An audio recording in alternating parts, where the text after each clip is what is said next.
Hey y'all, it's Missniecytv and I'm here to do a review for The Shy Season 6, Episode 11. The episode starts off with Papa, Jake, and Bakari in a church, and the church that they're attending is King's dad's church. Pastor Jackson couldn't stand because he thought that he was all about riches and money and not actually presenting a message to the people. We find out that the pastor's name is Pastor Ezekiel, and his message is about prosperity and wealth. And as he's preaching a message about prosperity and wealth, he's having the collection plate being passed around a couple times.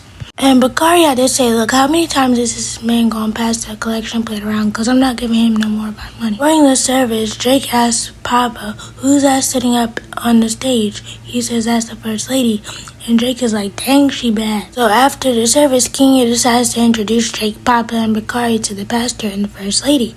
And as the pastor is talking to Papa and Bakari, the First Lady decides to set her eyes on Jake, and she's like, I like your hair. Jake is like, I grew it myself. And the way that the First Lady is looking at Jake, she shouldn't be looking at him like that. It turns out that Zay was at church as well, so after the service, he winds up talking to Kenny, and he's like, is it true about what they say about preacher's kids? And yeah, of course says no. And she's like, what are you even doing here? Zay is like, I have a relationship with the Lord. Then he's like, I would actually like to get to know you and take you out on a date. Can I do that? Kenny is like, I have a son. Zay is like, I don't care. Papa sees Kenny talking to Zay, and he's not happy about it at all. I just hope that Kenny is very careful in the decision that she makes, because anybody messing around with Zay is liable to get hurt. Over at Keisha and him, it's we see Keisha in the kitchen, and she's throwing down, making a whole big breakfast for him because he must have put it down the night before. She makes him breakfast in bed, and she asked him after he talked to Alicia, and him it's like, I'm not trying to think about that right now. Then he gets a text on his phone, and Keisha's like, is that Duda? And Emmett's like, no, that was actually my dad. He wants to do this father and son thing. He wants me to go play laser tag with him. Keisha and Emmett start their morning off great by getting down to business. Then we see Leon, aka Alonzo, who comes over to Alicia's house to come over to see his son because he's actually Rob's dad. He's like, so what, somebody has to get shot for you to come over here? And he's like, oh, don't call me Robert, call me Rob. Rob winds up telling Tiffany that he doesn't have a great relationship with his father, and this is after Tiffany says that his father is handsome and all this other stuff. He also tells Tiffany that his dad is a lawyer who helps people get away with murder. And then we see Alonzo and Alicia having a conversation. He's like, I'm here because Victor's being accused of murder, and I know he didn't do it, and I know that it was Duda.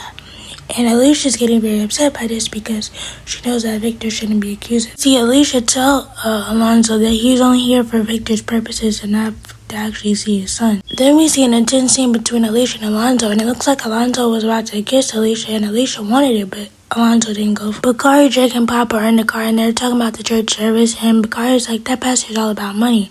And Papa's like, he was actually talking about prosperity. And Jake and Bakari like, prosperity and money are the same thing. Jake tells Bakari that the First Lady winded up following him on Instagram. Now I'm trying to figure out how she got his Instagram that fast. Papa tells Jake to make sure that he's respectful to the First Lady. Darnell and Emmett wind up going to play laser tag, and Darnell ends up bringing Emmett's half-brother Damien, and Emmett's like, why'd you have to bring him for? Emmett's not feeling the fact that he has a half-brother, I guess. Gemma invites her dad and Sierra over for dinner. And Marcus is like, where's Jake at? She says he winds up double booking. And then that's when Brittany knocks on the door with a bag of weed. And Gemma doesn't want to let her in, but Sierra says, come on, and we have enough food. Brittany does wind up coming in, and Brittany does wind up sharing a little bit of her life story, saying that she always had to cook for Bakari when they were younger. And Gemma's like, I'm sorry you had to do that. And they get all touchy-feely. Marcus has already peeped game about what's going on between Gemma and Brittany, and Sierra winds up texting Gemma, and she's like, I see why you like it. Brittany winds up playing some of her music for Marcus and Sierra, and Marcus is very impressed, but he is impressed at the fact that Gemma is actually doing something great because he told her if this music thing doesn't work out, she's going back to school. Pastor Ezekiel winds up going to Pastor Stanley's church, and Pastor Stanley's wife is like, what are you doing here? My husband hated you. Pastor Ezekiel's like, a man of God can't hate. You just didn't like my message. Pastor Stanley's wife is like, well, stealing from your congregation is a crime. And then Pastor Zeke is like, well, all tithes go to the house of the Lord. Pastor Stanley's wife is like, your house or to the church? Then Pastor Zeke is like, it's my right to teach about prosperity. Pastor Zeke is like, doesn't look like your son has a problem with my message. And then Pastor Stanley's wife is like, well, it looks like your fast-tailed daughter lured him there. Pastor Zeke winds up giving Papa some new podcast equipment, and he winds up giving Pastor Stanley's wife a care package, and he's like, if there's anything you need, I'm here for you. Once Pastor Zeke leaves, Papa's mom winds up having a conversation with Papa, and they have a conversation, and she's like, so you really like it over there at New Hope Zion? Papa's like, I just want to walk my own path. And Papa's mom is like, so you just want to abandon your family? Papa's like, I'm not abandoning you. Papa's mom is like, your father's probably rolling over in his grave right now. She's like, I hope the path that you're on is about being righteous and not being rich. That's when Bakari's like, she actually does have a point. Papa's mom starts kind of lashing out at Bakari, and she's like, if I want your help, I ask for it. And then that's when Papa's mom leaves, and Bakari's like, it seems like your mom doesn't even want me around. Do you think it's time for me to move out? Papa's like, no, you could. She's just screaming. Then we see Rashad, the homosexual that'll sleep with anybody just for a place to stay. Alicia winds up giving Rashad a leather jacket, and she's like, this jacket used to belong to somebody I used to know. And Rashad's like, well, I don't want no other niggas hand me that. I personally believe that it could be Q or Lonzo's jacket. Alicia offers Rashad a job, asking him if he could be security for her because she needs security. And then she tells him that he's going to need to carry a gun. Rashad is like, I can't do that because I'm a felon. And Alicia's like, well, I could pull some strings and you won't have to worry about it. You'll get money and other benefits. Alonzo and Rob have a dinner, and he's like, new business, new lady, you doing good for yourself. Rob is like, thanks, Dad. Alonzo's like, I'm glad you're not dead.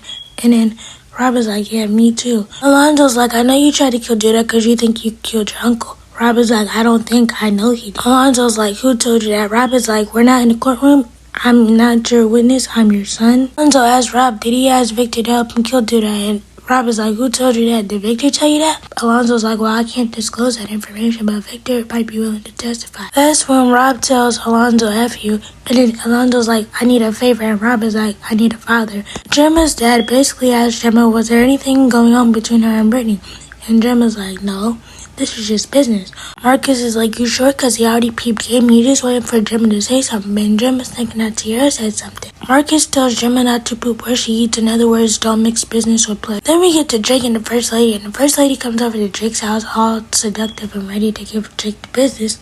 So she drops down and gets her ego on. They wind up getting down to business. And I'm like, Jake, you're 18 and I know you want to experience life, but not with this lady because it's going to come with consequences that you might not be ready for. Keisha and Emmett have family dinner, and they wind up inviting Emmett's parents over, and Darnell ends up bringing Damien, and Emmett's like, what is he doing here? Darnell's like, well, he is your brother. Damien's over there playing with his nephews, and one of the kids asks, who are you? Damien's like, I'm your uncle. Emmett's like, he's your half. Jada winds up having a conversation with Emmett, and she's like, be nice to your brother. Emmett's like, why?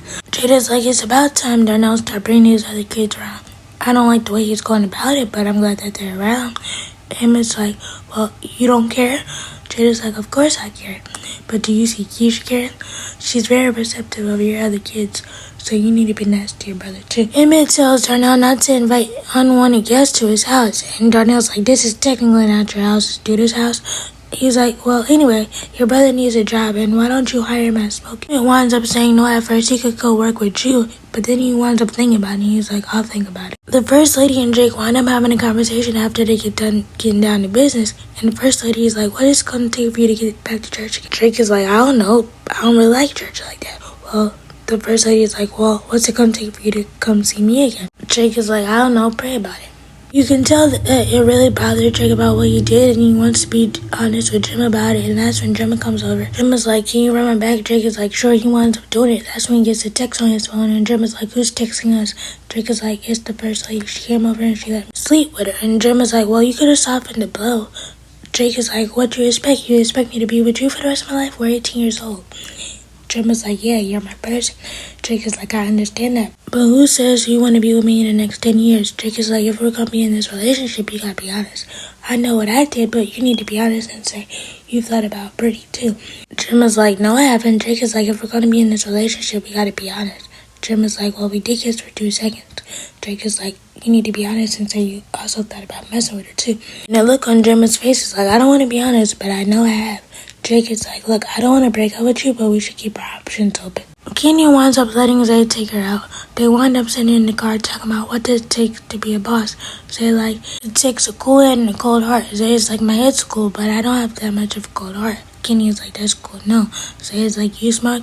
Kenyon's like, no, I've never done it before. But she takes a blunt from Zay.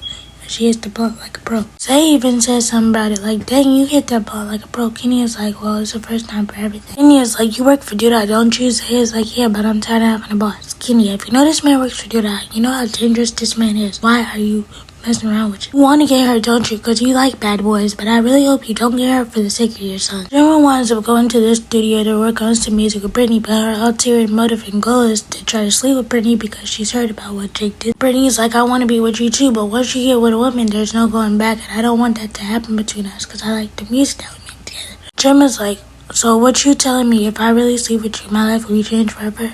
Brittany's like, yeah, that's why I don't want to do it. Mr. Zeke winds up telling Papa that he wants him to come work for him and be his assistant, but he would have to quit his job as Smokey. Papa's looking like he wants to do this, and I'm like, Papa, whatever path you decide to take with this man, I hope you learn your lesson, because it either could be a good one or a bad one. I know that you have to make your own choices as an adult. Then we see Bakari actually taking Professor Gardner's advice and using the journal that he gave him and writing his secrets and his thoughts in there. And he's talking about Lena made him a better man and he wants to change for her.